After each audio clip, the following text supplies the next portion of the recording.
안녕하세요. 폴리경찰학 마라톤 모의고사 5km 오늘 3회 한번 해보도록 하겠습니다. 지금 잘하고 계시죠? 오늘 3회 갑니다. 자, 공공질서에 대한 설명으로 틀린 것은요. 자, 우리 경찰의 임무가 뭐예요? 공공의 안녕과 질서와 위험을 방지하는 거죠. 그럼 여기서 질서가 뭔지 한번 보도록 하겠습니다.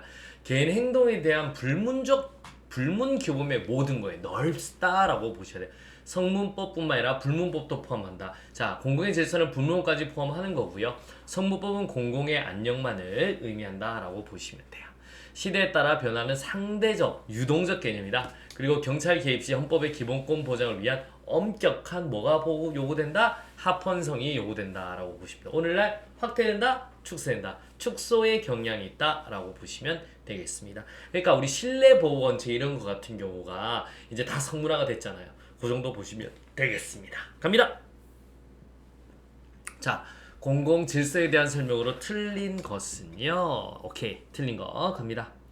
오늘 파란색 한번 풀어볼까요? 틀린 것은 공공 질서라 함은 당시의 지배적인 윤리와 가치관을 기준으로 판단할 때 그것을 준수하는 것이 시민으로서 원만한 국가 공동체 생활을 영위하기 위한 불가결한 전제 조건이 되는 각 개인의 행동에 대한 성문규범의 모든 걸 말한다. 눈에 딱 끌리죠. 성문규범이 아니라 뭐라고 해야 돼요? 불문규범의 모든 것이다. 불문규범의 총체다라고 하셔야 됩니다. 그래서 X 되겠습니다. 1번 틀렸다라고 보시면 되고요. 자, 공공질서의 개념은 시대에 따라 변화하고 유동적이다. 딩동댕동 맞습니다. 공공질서 개념의 사용 가능 분야는 점차 축소되고 있다. 딩동댕동 되겠습니다. 통치권의 집행을 위한 개입의 근거로 사용될 수 있어 엄격한 뭐라고요? 합헌성이 요구된다라고 보시면 되겠습니다. 정답 몇 번? 1번이 되겠습니다. 자, 2번 한번 또 가볼게요. 자, 경찰 임무 중 공공의 안녕과 질서에 대한 위험의 방지에 관한 설명으로 가장 옳지 않는 것은요? 라고 보셔야죠. 자, 공공질서란 원만한 국가 공동체 생활을 유지하기 위한 불가결한 전제 조건이 되는 각 개인의 행동에 대한 불문규범의 모든 것 앞에서 보니까 눈에 보이죠. 이렇게 보시면 되고요. 두 번째 갑니다. 어허라 추정적 위험, 구체적 위험의 존재, 위험의 실제적 발생, 법익의 침해는 경찰 개입의 요건에 해당된다. 여러분 D는 맞네요. 근데 이게 틀렸어요. 추정적이 아니라 뭐라고요? 추상적 위험이다 라고 하셔야 돼요. 추상적 위험 및 구체적 위험의 존재, 위험의 실제적 발생, 법익의 침해는 경찰 개입의 요건이 된다. 추정적은 오상 위험이잖아요. 잘못 판단한 것. 그래서 꼭 빼셔야 됩니다. 정답 몇 번? 2번이 되겠습니다. 자, 위험은 보호를 받게 되는 법익에 대한 필수적으로 존재해야 되는 것은 아니다. 그러니까 위험은 보호를 받게 되는 법익에 대해 필수로, 위험이 없어도 우리는 기본적으로 미리 사전 예방 같은 거 해야 되잖아요. 그래서 오케이라고 보셔야 됩니다. 위험이 있어야만 우리 보호하는 거 아니에요. 사전 예방 이런 것도 한다라고 보시면 되겠습니다. 가벌성의 범위 내에는 이루지 않았더라도 국민의 자유와 권리를 침해하지 않는 범위 내에서 기본적인 경찰 활동이 가능하다. 맞습니다. 여러분, 그러니까 팰 것까지는 없더라도 하지만 국민의 자유와 권리를 침해하지 않는 범위에서 오케이, 기본적인 경찰 활동이 가능하다. 맞는 말 되겠습니다. 오케이, 정답 몇 번? 2번이 되겠습니다. 자, 이제 3번 한번 가보도록 하겠습니다.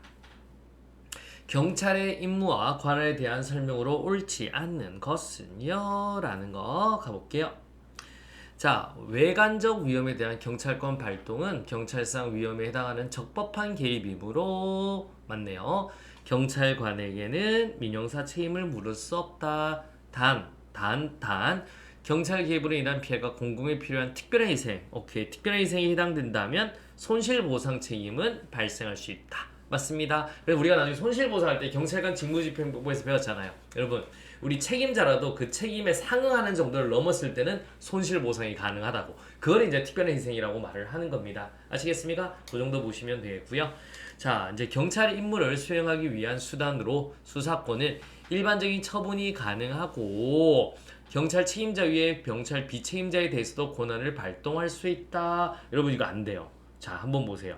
이게 뭐 수사잖아요. 수사권. 그러니까 공공의 안전과 질서 유지와 위험 방지와 수사권과 비본력적 작용, 서비스인데 자, 수사권은 일반적 처분이 가능하고 경찰 책임자 위에 경찰 비책임자에 대해서 권한을 받아. 이거는 서비스가 가능한 거고요. 수사권은 안 돼요. 수사권은 딱 그 사람한테만 이제 오케이 발령이 가능하죠. 그래서 틀렸다라고 보시면 되겠습니다. 2번이 틀린 말 되겠고요.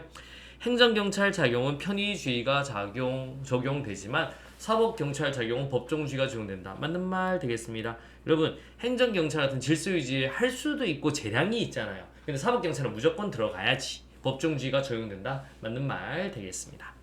인적 관할이란 광의의 경찰권이 발동될 수 있는 인적 범위를 의미한다. 맞습니다. 인적 관할, 인적 범위. 오케이. 정답 몇 번? 2번이 되겠습니다. 자, 이제 우리 4번 한번 가보실래요? 4번. 위험에 대한 설명으로 옳지 않는 것은요. 오케이. 자,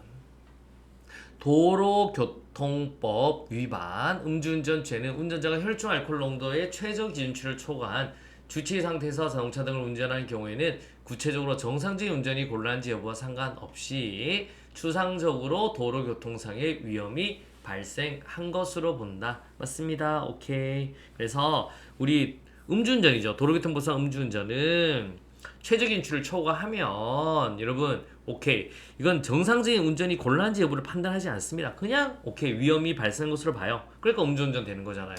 저 맥주 한 잔 먹었는데 괜찮아요? 0.03 먹으면 그냥 이제 면허 정지죠. 그러니까 저 위험하네요. 그건 네 생각인 거고. 그래서 일단 구체적인 정상적인 운전이 곤란한지 여부 상관없이 위험이 발생한 것으로 본다. 맞습니다. 자, 특정 범죄 가중처벌 등에 따른 관한 법률 위험운전 치사상은 위험운전을 해야 되잖아요. 쟤는 형식적으로 혈중 알코올 농도의 법적 최저 기준치를 초과했는지 여부는 상관없이 운전자가 음주의 영향으로 실질적인 정상적인 운전이 곤란한 상태에 있어야 된다. 맞습니다. 오케이. 그래서 이거 봐봐. 위험운전에서 치사상이요. 그래서 위험운전에서 사람을 다치게 하거나 죽게 만든 거죠. 그러니까 이 위험운전 여부가 되는 거예요. 위험운전. 음주운전이 아니잖아요. 위험. 그러니까 실제로 음주의 영향을 미쳐서 운전이 곤란한 상태에 있어야 된다라고 보시면 돼요. 그래서 위험운전 치사상이니까 위험운전이지. 오케이? 하지만 위에는 음주니까 일정 혈중 알코올에 넘어가면 무조건 처벌받는 거예요. 그래서 두 개 다 맞는 말 되겠습니다.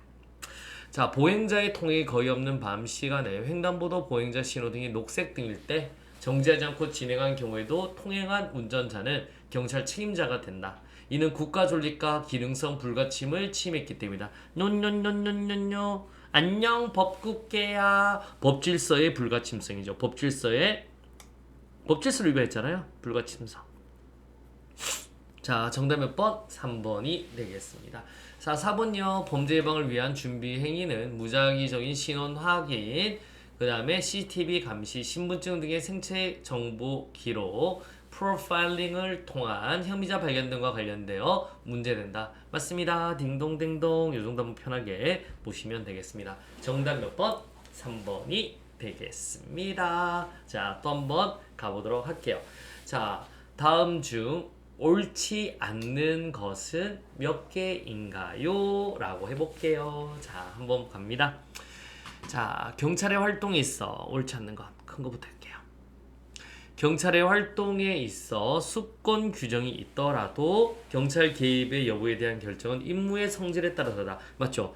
경찰 활동에 수권 규정이 있어요. 하지만 개입 여부는 재량인 거죠. 그래서 임무의 성질에 따라 다르다라고 보시면 되고, 아시겠습니까? 그래서 경찰 결정은 임무의 성질. 그러니까 뭐 수사 같은 경우는 반드시 해야 되죠, 여러분. 하지만 우리 뭐 서비스는 할 수 있는 거잖아. 그 다음에 공공의 안녕은 집단이라는 개념을 내포하는 바 각 개인에게는 경찰권 개입을 청구할 수 없다. 아니죠. 공공의 안녕은 여러분, 자, 안녕한다라는 거, 안녕 법국계약, 법질서의 불가침, 국가 존립의 불가침, 개인적 권익을 침해가 없어야 되는 거예요. 그래서 개인에게도 경찰권 개입을 청구할 수가 있다라고 보시면 안녕 법국계. 오케이? 그래서 마지막 개잖아요. 그래서 개인에게도 청구할 수 있다라고 하셔야 되는 거고요. 자, 또 한 번 갑니다. 개인적 법익에 대한 침해가 동시에 공법 규범 위반에 해당하는 경우에 경찰은 그러한 행위에 대해 직접 개입해야 된다. 맞습니다. 이거 개인적 법익의 침해가 공법 규범 위반이면 사법이면 안 들어가요. 공법이면 무조건 들어갑니다. 직접 개입해야 한다. 맞는 말 되겠습니다. 개개 사안에서 공공의 질서라는 개념과 관련하여 경찰이 개입할 것인가 여부는 경찰권의 재량적 결정에 해당된다. 맞습니다. 공공의 질서, 재량적 결정 맞는 말 되겠네요. 위험의 개념은 일종의 예측, 사실에 기인하여 향후 발생할 사건의 진행에 대한 주관적 추정을 포함하지만 일종의 객관화를 이루는 사전 판단이 요하다. 요 선제가 좀 어려운데 한번 보세요.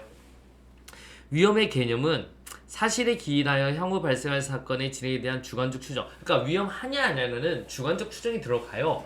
하지만 어느 정도 일종의 객관화는 있어야 된다는 거예요. 그래서 사전적 판단을 요한다. 그러니까 위험이란 거 아직 발생 안 했으니까 주관적 추정이 들어가죠. 이건 위험하다 안 한다. 하지만 일종의 객관화를 이루는 사전 판단은 요한다. 여러분 처음에 이제 친척들 중에 우리 조카분들 처음 태어났을 때 혹시 아세요?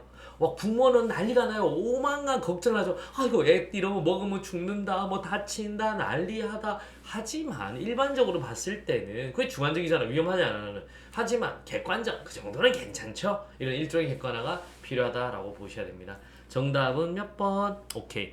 니은 하나 틀렸네요. 1번 되겠습니다. 자, 오늘도 이렇게 문제를 또 5문제 한번 풀어봤습니다. 자, 이제 일주일의 중간 정도가 지나갔습니다. 여러분, 그래서 이제 하나하나 좋은 습관이 합격으로 인도합니다. 자, 오늘도 굉장히 고생하셨고요. 내일 또 우리 4회차에서 뵙도록 하겠습니다. 수고하셨습니다.